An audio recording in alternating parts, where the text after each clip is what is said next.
On today's episode, we're going to be talking about why it's important for all of us to see all sizes of bodies represented in the fitness space. Our guest today is on a mission to make fitness more accessible to folks in larger bodies. Listen in to be inspired and learn how you can take action to make fitness more inclusive too.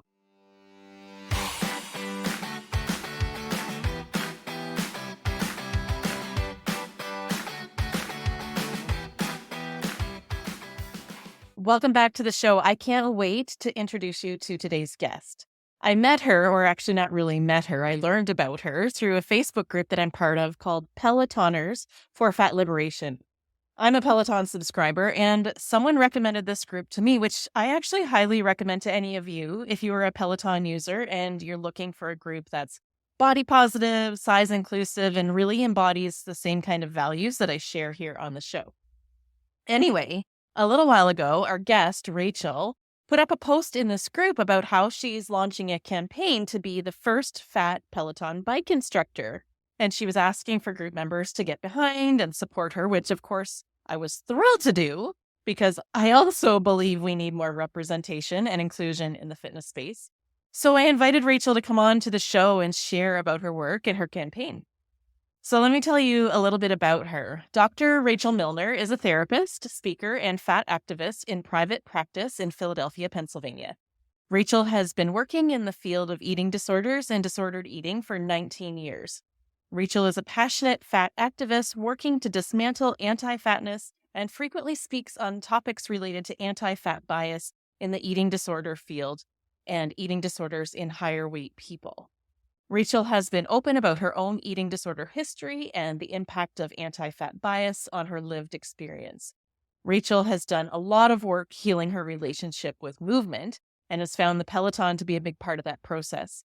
As such, Rachel's newest venture is to get hired by Peloton as a fat instructor and bring fat liberation to the Peloton bike. So, as you can tell, Rachel's passionate about all the same things that I am. And so I absolutely loved this conversation with Rachel. We had a really great chat about her history with eating disorder and how that was handled with her existing in a larger body and how that informed the work she does now. And also how her relationship with movement was affected and how Peloton played an important role in healing that.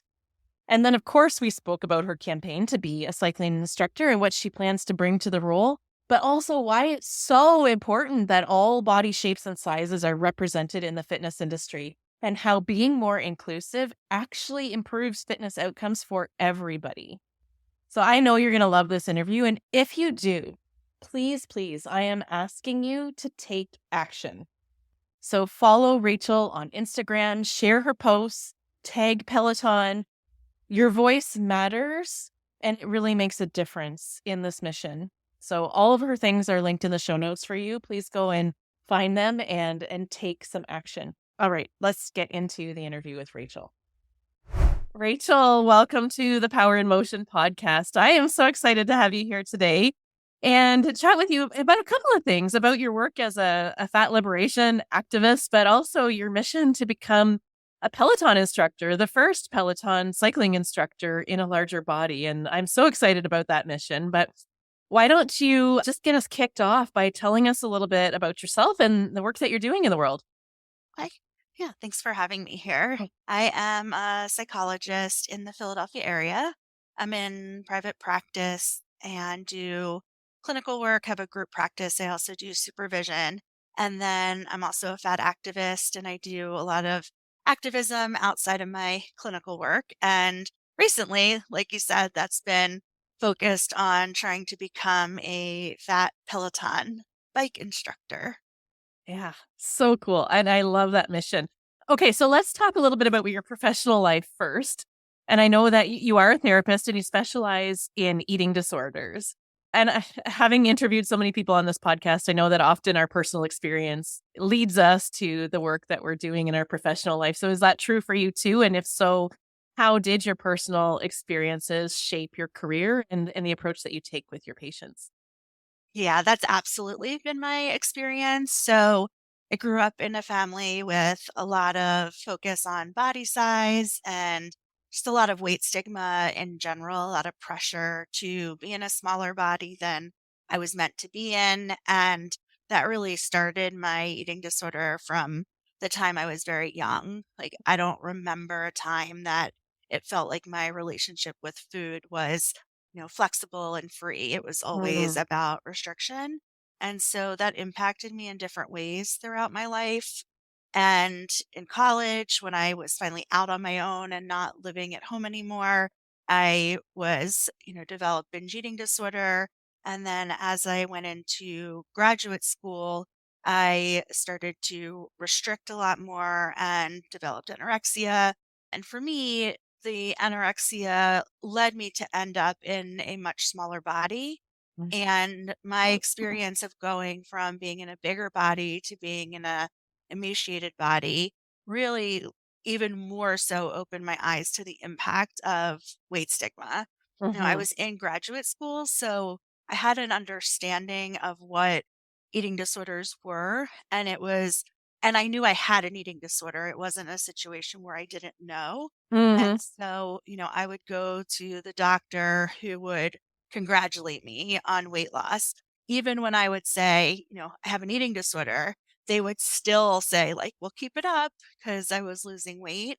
And so that experience and just my history in general led me to do the work that I do. I am so sorry you went through that experience. Like, it just made me wanna throw up when I heard you say that, that you blatantly said, "I have an eating disorder," and I'm assuming you were asking for help, and you're just getting congratulated and told to keep doing it. And I was just speaking to another eating disorder therapist, recently on the show, and her story was similar, and how there's still this mentality that eating disorders, particularly anorexia, has a look that you must be emaciated and deathly ill before you're taken seriously and offered treatment. And I think that's a real shame. Yeah, Um, it's so harmful. I always say that I had the same eating disorder when I was fat as I did when I was thin. mhm, One was congratulated and the other was taken seriously, and I was offered treatment. And we know that people in higher weight bodies with anorexia end up being more medically compromised and struggling with their eating disorder longer because of the anti-fat bias. mhm, mhm. So when you're working with clients now, how is your approach unique? Yeah, I work from a body trust framework, from a body liberation framework. And so we do a lot of work around healing one's relationship with food and body. And part of that is really taking the blame away from the individual and moving it to the culture and the society Mm, where it belongs. So, people, when they grow up in this culture, tend to blame their bodies and feel like there's something wrong with my body. And if I can just get my body to look a certain way or perform a certain way, then I'll be happy, or then I'll have a partner, whatever the narrative is. And yes. so we work on recognizing that really it's the culture that needs to change, that bodies have never been the problem. It's always been, white supremacy, anti fat bias, oppression, all of these things in the culture that Mhm. need to change. Yeah. And so that's a lot of the work that I do. I think, trying to help people have a relationship with food that's more free and flexible, that becomes about pleasure and enjoyment and not restriction and restraint. Mhm, And that recognizing that bodies come in all different sizes, and fat mm. people have always existed. We always will exist, despite the culture's attempts to get us not to exist. Bodies are too smart to let all of these external forces try to make us smaller. And make us disappear. Yes, Yes. exactly. And it's true, and that was a question I wanted to touch on today is, like, I know you're a big activist in the field of fat liberation and body liberation, and that's how I actually found you, was in a group for Peloton users called Pelotoners for Fat Liberation. And like you said, like, I feel like society is really amping up right now in their attempts to eradicate fatness. And like, it almost feels as though the health at every size movement, which there's abundant evidence to support, and body liberation are really taking a backslide at the moment. And I'd love to hear your thoughts about that. Yeah, it's really heartbreaking to witness. I keep trying to remind myself that anytime a movement takes steps forward, there's always going to be a backlash. And Mhm. so this backlash is a sign, I think, of a lot of the progress that health at every size and fat liberation has made over time. And it's so harmful and so devastating to witness these increased attempts to, like you said, eradicate fatness, and it's impacting everybody. You know, as fat people, there's more and more pressure to lose weight, to take these injectable medications. The healthcare system, which has always been anti fat, I think is getting even worse over time as these medications are more widely distributed and available. And then people who are in smaller bodies are taught to fear getting fat. And so it impacts people in smaller bodies as well. Yeah. Yeah. It is a very widespread problem. And did you watch the Oprah primetime special? I did. Yeah, Yes. me too. And I debated about whether to watch it or not because I knew it would be triggering, and it was. And there were several themes in there that I really had a hard time with. But one was the whole idea that these medications are the answer to weight stigma. Like they're going to end weight stigma because now we can just make everybody thin so weight stigma won't exist. What is your opinion on that statement? That in and of itself is weight stigma, Yes, and right. we don't end stigma by stigmatizing people. And Right. so saying that trying to figure out how to make everybody thin is going to end weight stigma is this attempt to use stigma as a way to end stigma, which it doesn't work that way. And so it's creative, and the language that's being used, especially within the weight loss industry around these injectable medications, is really scary because they're co-opting language Right. of fat liberation, of health at every size, and saying things like, we want to be kind to fat people. You know, it's not your fault that you're fat, you know, not to put blame on bodies. And so then the next turn, though, is, and so because it's not your fault, here, let's try this to make you lose weight. Right. And so the stigma is in all parts of these conversations, and it's hard to see sometimes. And Mhm. that's another thing that scares me. Like, you kind of have to be a detective Mhm. to identify where is the anti fat bias, where is the weight stigma. But if you hear people talking about recommending weight loss in order to end stigma, you know that's where anti fat bias is going to show up. Yeah. Yeah. I saw a post on social media. It was by Virgi Tovar, who is a fat activist, and they likened the use of these drugs to end weight stigma to using a drug to end homophobia by making everybody straight, or Yeah. end racism by making everybody white. Mm, Right? yep, Like, that's such a good parallel. I thought that was just like that hit the nail right on the head. I was like, what a great example to show that like you cannot cure stigma by changing the individual. It has to change at the societal level.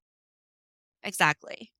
And so I know this is a really deep question, but like, why do you think we as a society are so fat phobic? What is the issue That's or such the a issues? important question, and one that we could talk about for hours. I think that certainly there's the racist roots of weight stigma, you know, especially with the BMI and how clearly that is rooted in white supremacy. Can you give us a bit more detail on that? Because I'm not sure our listeners would have all that background.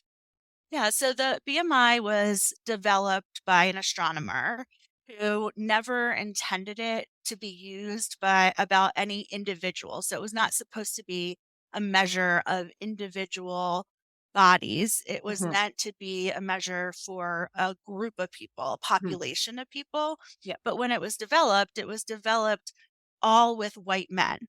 So the Mhm. BMI was set up by this idea that here's what white men's bodies, what size they are, this calculation, and anybody who deviates from that is seen as a problem, is told that their body is a disease in some way. And so we know women's bodies are not going to be the same as white men. People of color's bodies are not the same as white men. And so Mm. it's been set up with these very racist roots as a way to pathologize bodies. Yeah. Yeah. So that's part of it. And then what else? What else is like contributing to our societal fat phobia? I think there's a real belief that this sort of pull yourself up by the bootstraps mentality in the culture, that idea that if I can achieve thinness, then it's something that I've done, that the Mm. person has done, and that because of that, there's a feeling of, and now I deserve something because of it. Like I figured out the answer, and so I should have more privilege because I did something. Hmm. And so then it means that if we look at fat people, this judgment or perception is, well, they weren't able to do the thing. And that I think is where a lot of the stereotype comes of fat people being seen and as lazy or not as motivated, all of those stereotypes that we know are false. But Yeah. this idea that, fat people aren't doing the same things that thin people are. And if we just did those things, then we could access the same privilege, which also means if thin people stop doing those things, they would lose access to privilege. And so I think that sets up this dynamic where fat people are seen as not doing the things that they need to do, and Mhm. that thin people are held up as more successful. Responsible, Yeah. caring, successful, like all of the things. So it almost implies like the idea that being fat is your choice or a moral failing.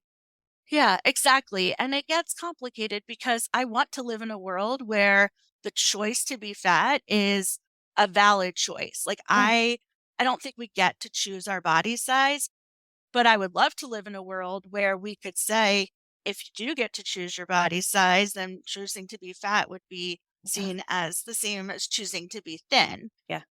And right, we don't get to choose our body size, and then fatness is seen as a failure, a Yeah. moral failure.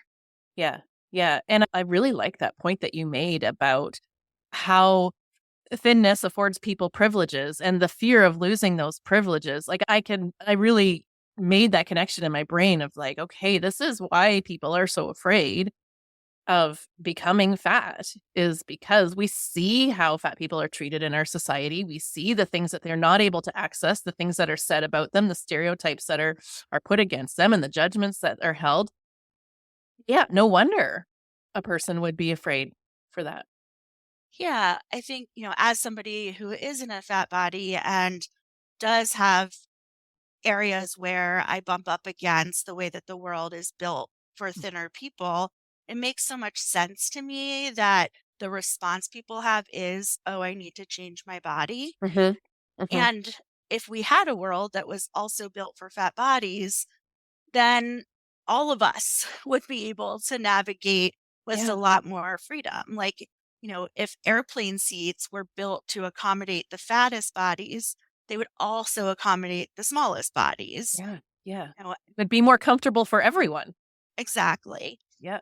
And while it is very hard in lots of ways to live in a fat body, it is devastatingly hard to live with an eating disorder or to live in a constant state of dieting. There's Mhm. never any freedom or liberation at the end of that. You Yeah. can momentarily access privilege sometimes, and then the process of regaining weight and losing privilege brings up a Yeah. whole other experience of grief and failure and thinking you did something wrong and shame. And so, even though, yes, there are times where I wish that I could do something that I'm not able to because of weight stigma, like Sure. go on a roller coaster with my kids. Mhm. I'd rather sit out on the roller coaster than have to like miss out on life because I'm so stuck in an eating disorder. That is such a powerful point to make, right? And I think that's a piece that's missing for a lot of people is they spend so much energy trying to change their body to fit in this world and almost justify the pain and agony and anxiety and that goes along with that. And the health problems that we put ourselves under when we're living in a disordered relationship with eating and exercise, right? So, yeah, that I really love that, Rachel. Oh, okay. So, no pun intended, but let's change gears here for a moment and chat about Peloton. But before we get into that, tell me a little bit about your history with movement, your relationship with movement, what that looked like, and how Peloton came into the picture. Sure. My relationship with movement, I think, like many people, has been very fraught. When I was a kid, I liked sports. I enjoyed being active, and I didn't even think about it as activity because I just liked playing sports. It was fun. Mhm. And then as I got into middle school and high school, and I could no longer use the uniforms that were provided by the school or the team. So I would have to get my own uniform separately. And so then I felt like I didn't fit in, and that was embarrassing for me. And, I was told I wasn't able to run fast enough or keep up with people. And I blamed that all on my body size, especially at that age. Mm, And so then as I developed an eating disorder, movement became about burning calories, about trying to achieve thinness. It was something I had to do. There was no choice involved. It was very rigid. It was that place of like thinking of what counts as movement, what doesn't count as movement, mhm. all of these things that we do that are so disembodied and are about movement being very much part of like diet culture and the eating disorder. That was very much my story too. Like, everything you're saying, I'm nodding along going, been there, done that, and we've talked about that so many times here on this podcast. So, I'm curious, how did you begin to change your relationship with movement? How did that start to improve? For me, I had to take a lot of time off from Mm, it. me It too. was really important for Yeah. me that I spent quite a few years not engaging in any kind of movement. I needed to separate my existence from this belief that the amount of movement I did somehow increased my worth or value or was going to control my body size. Mhm, And so when I took that long break and eventually started to feel like maybe I can experiment with movement again, I mhm, learned in that process that I had to be really intentional about not returning to the type of movement that was really a big part of my eating disorder. I mhm. made an attempt of doing that at one point and quickly realized that going back to the same type of movement, which I never liked anyway, so it makes sense Yeah. that it was going to activate that part of my brain again. But I really needed to be intentional about finding something different to do. Mhm, mhm, mhm. And so then how did Peloton enter into your life? Yeah. So the pandemic started, and before that, I had been going to this gym that was okay. I mean, I was finding things to do that I enjoyed a little bit, but it wasn't ideal. But then, COVID started and I bought a Peloton. I had a couple friends and a couple friends in bigger bodies who told me they had bought one. And I thought, I'll try it. I fully expected to hate it, Mhm, honestly. I had never enjoyed bike riding as a kid. Like, I wasn't a kid who was off on my bicycle all the time. I had never mhm. gotten into like spin classes as an adult. So, I was like, "I don't think I'm gonna love this," but I ended up loving it. I ended up having a lot of fun with it. The being able to choose the type of music, Yes. being able to choose the instructors, and what their kind of vibe has been very fun for me. Yeah. And I remember, the first time I put the shoes on being like, I don't even know what to do with these Right. shoes. I figured out how to clip into the bike. I couldn't figure out how to get off the bike. I Yeah. thought I was going to like need somebody to come rescue me because I could not figure it out. But like over time I did, and it's been really fun. Yeah, I have to agree. I now have a Peloton bike myself, and same, I love it. Now, I used to teach spin classes at a YMCA back in the day, and it was my favorite class to teach it. Like you, I never thought I would love it. Like I wasn't a kid who did a lot of biking either, but when I worked at the Y, they make you get certified in all the things, so I did. And I was like, this is fun. I love being able to choose music and turn it up really loud and like just sweat it out. That the time goes by so fast, I find for me. Mhm. So, yeah, when I stopped working there, I was like, "Well, I kinda wanna fill that hole in my life." So that's how Peloton entered in for me too. Um, and I have to say, like, I taken part in lots of different fitness classes over my life. I've taught fitness classes, of course, and I've seen a lot of crappy messaging in fitness classes, a lot of weight stigma, a lot of no pain, no gain, burn this, tone that nonsense. And of all of the online apps that I've looked at, I feel like Peloton is doing a better job than most. I'm not sure if you agree, but I'd love to hear what you see as a Peloton user. What do you think they're doing right? Yeah, I totally agree. It's very clear to me that they have offered some guidance to their instructors about how they talk about bodies, about not talking about movement around like burning calories or like you said, the like no pain, no gain thing. So I think I rarely hear diet talk in their classes. I rarely hear any focus on like calories or anything like that. So I do think they're doing a lot right. Mhm, mhm. And then from your perspective as a fat activist, are you seeing anything that they could do better in terms of inclusion or weight neutrality? Yeah. I mean, I think not having any fat instructors is a big issue. Not just that we need representation in body size, but I think the people who are instructors now, all of them being in smaller bodies, there are things that they just don't know. So Yeah. when they're explaining how to position on the bike, what they describe does not work for fatter bodies. Mhm, Like mhm. I have to modify the way that my body is placed on the bike, what my body does in order to be comfortable. And they don't know that because they're not in fat bodies. Exactly. And so they're not able, when they describe different ways to do things, to offer, and if you're in a larger body, here's something you could do to be more comfortable. I Mhm, think there mhm, are still some other subtle ways that diet culture does show up in their classes.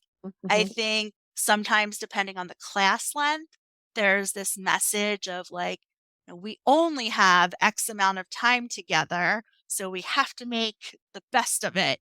And giving this like insinuation that it's not as much time as would be ideal.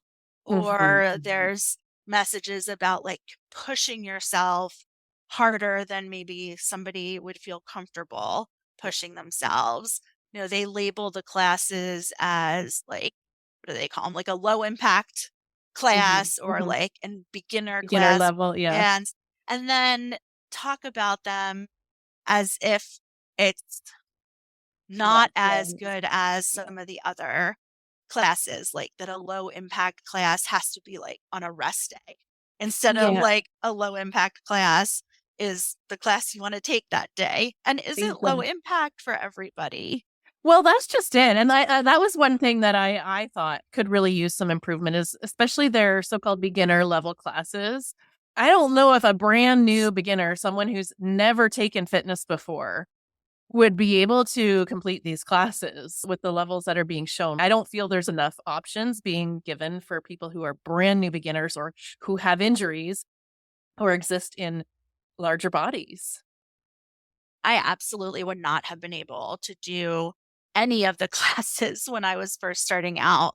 I had to really take it at my own pace and slowly build up stamina.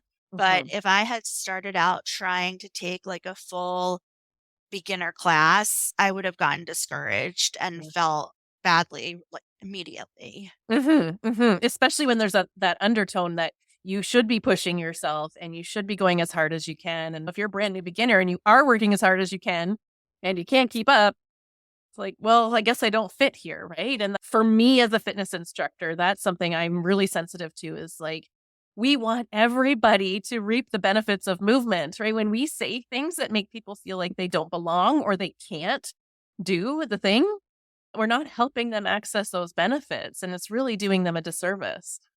Right. That's not creating an environment where everybody feels welcome. Mhm. Mhm. And successful. Like, I think feeling successful when you move your body is really important for motivation and consistency.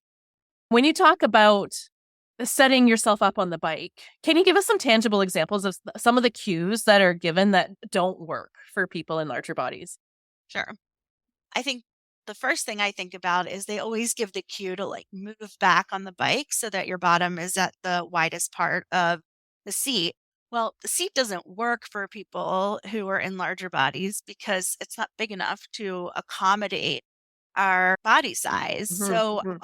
just from that, you have to buy either a bigger seat cover or modify the seat in some way. Mhm. And Mhm. then once you do that, when you move back on the seat, for me, like I also have to move and place my belly in a way that's going to be comfortable. Mhm. Otherwise, when I'm riding, every time my legs are coming up, it's smushing my Switching. belly, Yeah. and that does not feel comfortable. Mm-mm, mm-mm. So when they say knees in, that would driving your knees right up into your stomach.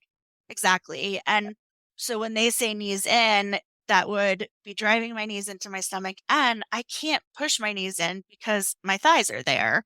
And so there's no way for my knees to track forward. My knees Mhm, have to mhm. track outside a little bit. Otherwise, I'm trying to like squish my knees together, which is really squishing my thighs together, which is not sustainable. Mhm. I only ever heard one body positive cue in a Peloton class so far, and it was from Christine, who's my favorite. I love taking Christine's She's cycling great. Yeah. classes.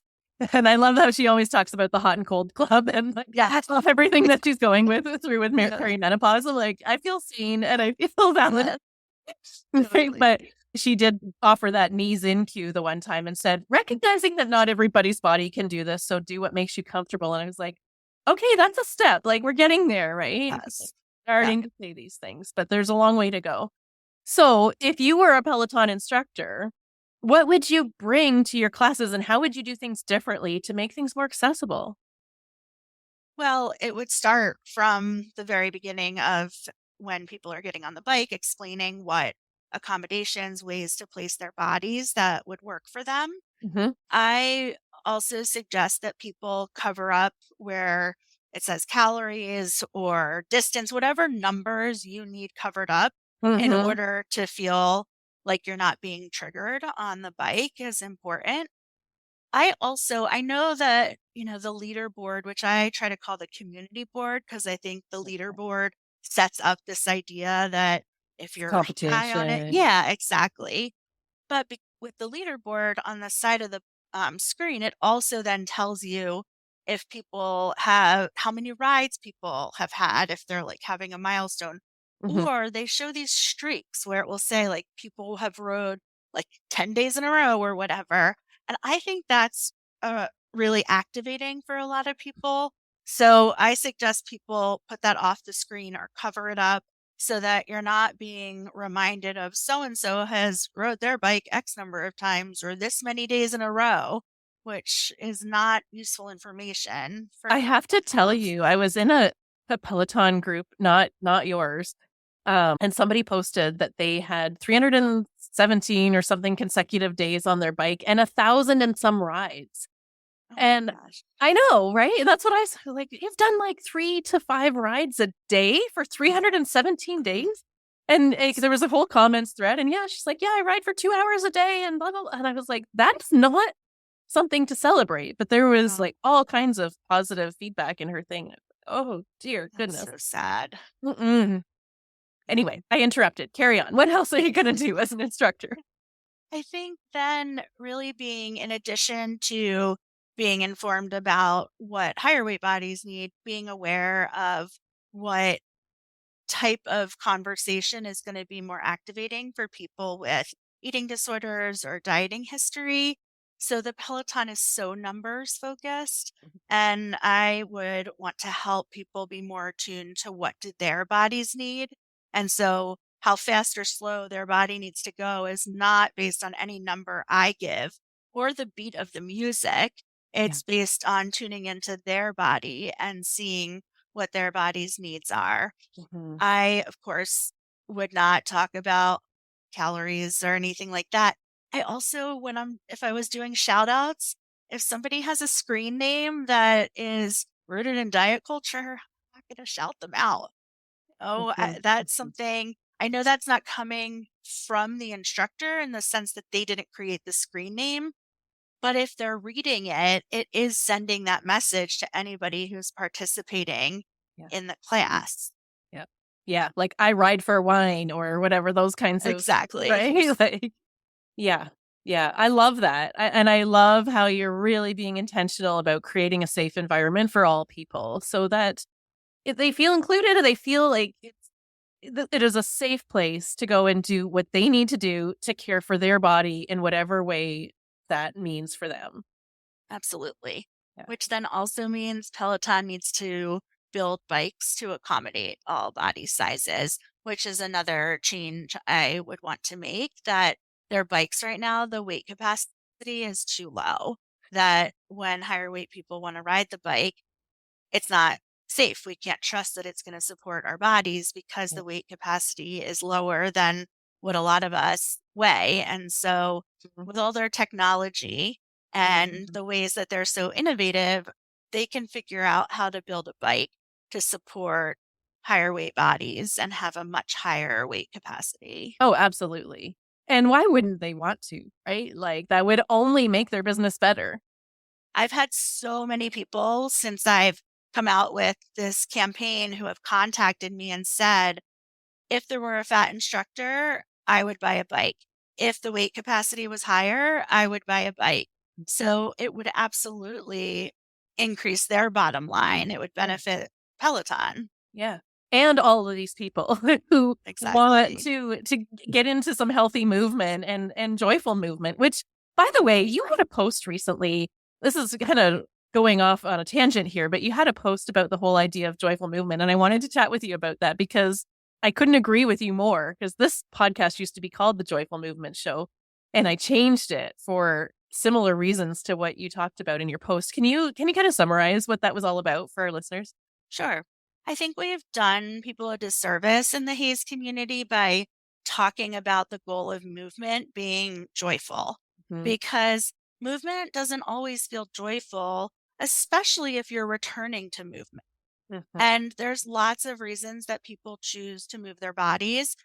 Of course, it's totally valid not to do movement. It's not any kind of moral imperative. But if you want to do movement and you're told that the only way to be doing it right is for it to be joyful all the time, then you're always going to feel like you're doing something wrong. Yeah. And so I think we need to be using different language so that people can check in with, is this movement that they're wanting to do and movement that feels aligned Yeah. with they want how they want to move their bodies, not by saying, is this joyful for me all the time? Yeah. Sometimes it might be. I mean, sometimes I ride my Sure. Peloton and it's very joyful. Yeah. Other times I choose to ride for other reasons. It doesn't feel joyful and Yeah. it's still not rooted in diet culture. Yeah. Yeah. 100%. I think it's like you say, aligned, right? Aligned with your personal goals and your own why for movement, right? And I sometimes use the word intentional movement, like whether your why is to improve your mental health and blow off some stress or get stronger, improve your mobility, like strengthen those knees so they don't hurt or whatever the thing is. We all have our reason for it. And then adding movement in is one tool we can implement to care for our body, right? And it can just be, I'm choosing to do this because it supports the way that I want to feel. And whether it's joyful or not, I think is insignificant. Like you say, it can make you feel like you're doing it wrong if it's not there. But we don't feel like we have to feel joy when we brush our teeth at night, right? But we do it because it's what we need to do to care for our body. And Yeah, same with eating. It's not always this like magical, sensual experience. We just do it because we need to. exactly. Do you think it's important to differentiate between this is an activity I dislike Yeah. Oh, sure. and this is an activity that doesn't always feel joyful? Yeah. Because forcing yourself to do something that you dislike is not going to help with your relationship with movement, and finding something that generally You you tolerate. can, Yes. yeah, is a very different experience. 100%. 100%. Yes. And I'm glad you made that clarification. I didn't intend to imply that we should force ourselves to do things that are dreadful, right? There's that neutrality that can come in as I'm just doing the thing. You know? Yes. Exactly. Okay, so tell us about your campaign and how it's going and what our listeners might be able to do to support you in your goal to become a Peloton instructor. Sure. It seems like it's going well. I've had a lot of positive responses, especially from the fat liberation community. I'm still trying to get Peloton's attention and try to have some conversations with them. I Mhm. think that the way people can best support the campaign, if they want to support me, is by sharing on social media, tagging Peloton, or emailing Peloton. It's pretty, you can figure out how to access their information pretty easily. And so sending requests for a fat instructor or directing them to the campaign that I'm doing, Mm. sharing my posts about Peloton and tagging them. Yeah. I've been doing a lot of that whenever you post something about the bike and how to set it up or form modifications to make. I'll often share that to my stories and tag, and their handle is at one Peloton. So, you just even that simple action goes a long way. But yeah, if you feel strongly about this, sending an email to Peloton, I'm sure would go a long way. Rachel, is there anything else that you want to add to the conversation today before we sign off? That's a good question. Um, Not off the top of my mind. I think we've covered a lot of topics in a fairly short period of time. I think so too. So And I really appreciate you taking the time to come and chat with us today and share your personal and professional experiences. And I really hope that our listeners will get behind your mission because I think it's a really, really important one. So, why don't you finish us off by just telling people where they can find you to follow along? thanks so much for having me on. And I really Oh, it's do appreciate your support of my mission and my campaign. It's really nice to have support. So people can follow along with my Peloton mission and campaign on my Instagram, which is just at Dr. Rachel Millner. And if people want to know more about my therapy practice and are interested in either therapy or supervision, that information is on my website, which is just rachelmilnertherapy.com. fantastic. Well, thank you so much for taking the time to speak with us today. And I wish you the best success with your mission. Thank you so much for coming today. Thank you.